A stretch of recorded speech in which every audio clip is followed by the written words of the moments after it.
اب چند دنوں سے میں اخبار میں دیکھ رہا ہوں، مسلسل آپ بھی دیکھ رہے ہوں گے بعض اخباروں میں، خصوصاً یہ اخبار ایک آتا ہے ڈیلی 92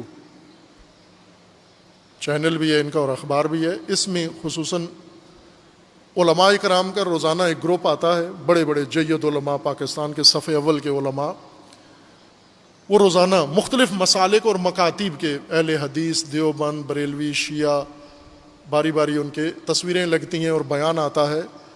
یہی آج کے دن کو ان سب نے روز توبہ و استغفار، علماء نے کہا ہے حکومت کو کہا ہے کہ آج کے دن سارے توبہ کریں۔ علماء نے حکومت سے اپیل کی ہے توبہ کی۔ اور آپ جو کہتے ہو حکومت ضروری نہیں ہے غیبت امام کے زمانے میں، توبہ بھی کروانے کے لیے علماء حکومت ہی سے رجوع کرتے ہیں، توبہ بھی حکومت کے بغیر نہیں ہو سکتی۔ انہوں نے حکومت سے تقاضا کیا ہے کہ یوم استغفار آج جمعے کے دن، اب حکومت نے توبہ کرنی ہے، علماء نے کرنی ہے، کس نے کرنی ہے، بہرکیف کی ہے نہیں کی ہے، کل خبروں میں آ جائے گا یا آج ہی شام تک آ جائے گا کہ توبہ ہوئی ہے یا نہیں ہوئی ہے، کہ توبہ کریں سارے۔ کون سی توبہ؟ عمومی ذہن میں یہی آتا ہے کہ یہ جو شراب پیتے ہیں یہ بھی توبہ کریں، یہ جو چرس پیتے ہیں یہ بھی توبہ کریں، یہ جو پراپرٹی ڈیلر ہیں یہ بھی توبہ کریں، یہ جو مہنگائی والے ہیں یہ بھی توبہ کریں، یہ جھوٹ بولنے والے بھی توبہ کریں، اور یہ جو سگریٹ پیتے ہیں یہ بھی توبہ کریں، دکاندار سارے جو مہنگائی بیچتے ہیں توبہ کریں، عورتیں جو بے پردہ ہیں یہ ساری توبہ کریں، ٹی وی جو فوش فلمیں دیکھتے ہیں یہ سارے توبہ کریں۔ ظاہراً تو مراد یہ چونکہ گناہ یہی ہے، معصیت یہی ہے، یہ توبہ کریں۔ نہ اس توبہ سے، نہ ان گناہوں سے وبا آئی ہے اور نہ اس توبہ سے وبا ختم ہونی ہے۔ اذانوں کا بھی کہا انہوں نے کہ جمعے کے دن اذانیں دیں، کرونا اذانیں، خوب پہلے 3 مہینے دے کے تھک کے چھوڑ دی انہوں نے، اذان نے اثر نہیں کیا۔ دیتے رہے نا، اب کوئی نہیں دیتا اذان، رات ہو جاتی ہے کوئی اذان کی آواز نہیں آتی، پتہ چل گیا ان کو کہ خوب ان کو پہلے دن ہی آپ کو سمجھ میں آ جانی چاہیے تھی۔ دین میں لکھا ہوا ہے کہ اذان لوگوں کو مسجد میں نماز میں جماعت میں لانے کا اعلان ہے، کرونا بھگانے کے لیے نہیں ہے، مومن لانے کے لیے، مومن کو مسجد میں لانے کے لیے اذان ہے، اور مومن کے وجود سے کرونا باہر نکالنے کے لیے اذان نہیں ہے۔ اذان کا یہ حکمت و فلسفہ نہیں ہے، اذان اعلان ہے۔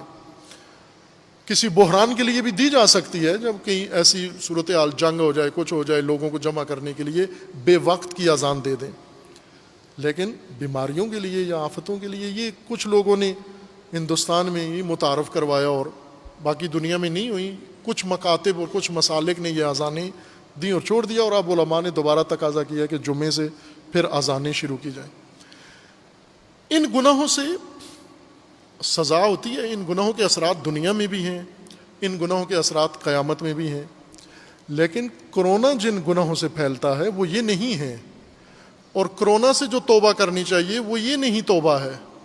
کرونا سے توبہ اس طرح کرو جس طرح نیوزی لینڈ نے توبہ کی ہے، نیوزی لینڈ کو توبہ سے ہی نجات ملی ہے، وہی توبہ پاکستان میں کریں اور ہر ملک کرے، امریکہ توبہ کرے وہ بھی منظم ہو جائے گا، صاف ہو جائے گا، بیماری ختم ہو جائے گی، پاکستان توبہ کرے، انڈیا توبہ کرے۔ وہ آپ اس وقت ہمارے علماء کرام نے نہیں بتایا کہ توبہ ہے تو کس گناہ سے توبہ کریں، کون سے جرم سے توبہ کریں۔ علماء کا کام تھا، جب علماء رہنمائی کرتے ہیں تو اس کی عملی صورت بھی بتائیں۔ اب علماء نے نہیں بتائی تو طالب علم کو بتانا پڑ رہی ہے، طالب علم سے سن لیں آپ کہ جو توبہ کرنی ہے جمعے کو نہیں بلکہ مسلسل دن رات سب نے کرنی ہے، وہ نیوزی لینڈ سے سیکھیں توبہ، وہاں کی جو وزیر اعظم ہے اس سے پوچھیں کہ بیماری سے بچنے کے لیے کن گناہوں کو چھوڑنا ضروری ہے، کن بے احتیاطیوں کو چھوڑنا ضروری ہے، کن لاپرواہیوں اور غفلتوں سے دستبردار ہونا ضروری ہے، اور کیا چیزیں فراہم کرنا ضروری ہے، اسپتالیں کیسی ہوں، عملہ کیسا ہو۔ ڈاکٹر ہمارے خوفزدہ بھی ہیں اور محروم بھی ہیں، ان کی حفاظت کے لیے بھی کوئی انتظام نہیں ہے، اس لیے ایک بڑی تعداد ڈاکٹروں کی متاثر ہو گئے، باقی سارے ڈر گئے، اس کے قریب نہیں جاتے۔ تو توبہ، وہی توبہ نیوزی لینڈ میں وہی توبہ کروائی جائے جو نیوزی لینڈ میں ہوئی ہے، جن گناہوں سے وہ دستبردار ہوئے ہیں، جن کو ترک کیا ہے انہوں نے، وہی ہم بھی چھوڑ دیں۔ اور وہ چیزیں جو انہوں نے اطاعت اپنائی ہے وہ اطاعت ہم بھی کر لیں. بیماریاں اور آفات ان کا تعلق انسان کے ایمان عقیدے سے نہیں ہوتا. ان کا تعلق ہم عموماً یہ سمجھتے ہیں.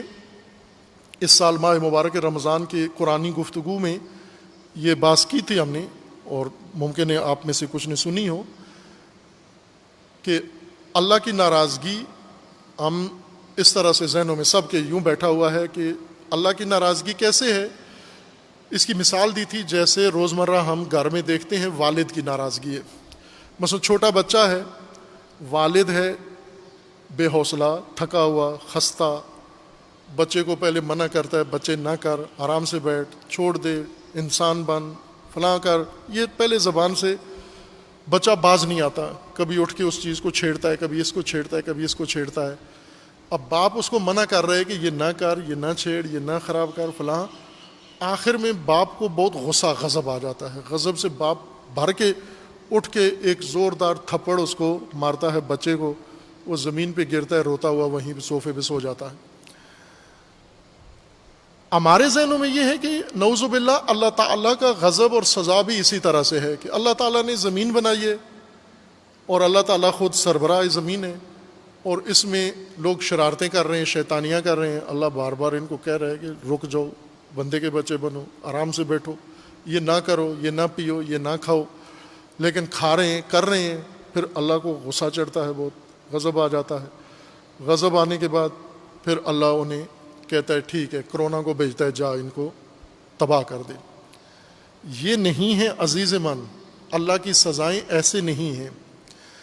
اللہ کی سزائیں یوں نہیں ہے کہ اللہ کے فرمان ٹھکرانے سے اللہ غضبناک ہو جاتا ہے مخلوق کی طرح، بلکہ اللہ کی سنتیں، اللہ کے قانون توڑنے سے انسان سزا بھگتتا ہے، جس طرح سے ابھی بھگت رہے ہیں. جیسے ایک ڈاکٹر اگر مریض کو کہتا ہے کہ مریض تو نے یہ چیز نہیں کھانی، تو وہ پھر بھی وہی کام کرتا ہے. اس کو سزا ملنی ہے، اس کی سزا خود اس کا عمل ہے. یہ جو اس نے قانون توڑا ہے، سنت توڑی ہے، یہ سزا ہے. اس سے توبہ کرو، اس سے باز آؤ.